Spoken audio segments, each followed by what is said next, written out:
Welcome to Marco AU Vlog. Ito ang day 1 ko sa Melbourne, Australia. So ano ba una naming ginawa sa day 1 namin?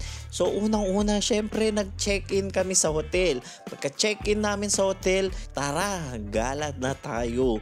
So wait, sabi ng kasama ko, kailangan natin ng My Key Card. So ang My Key Card, kumbaga sa Pilipinas, beep ng Melbourne. So yan, gamit yan, pwede kang sumakay ng metro, bus, saka ng tram.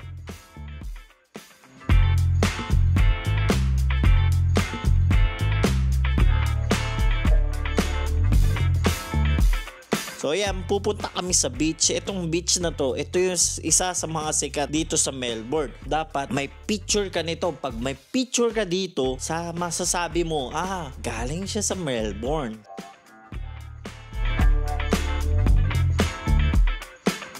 So maraming tourist dito. Mostly ng lahat ng Pilipino na nakikita ko nasa Melbourne o dumayo ng Melbourne, may picture dito.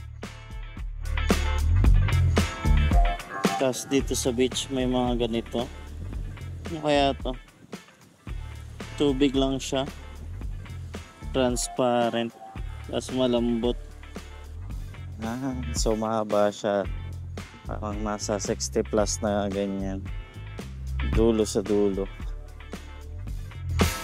So pauwi na kami niyan kasi nakapag picture na kami doon sa lugar.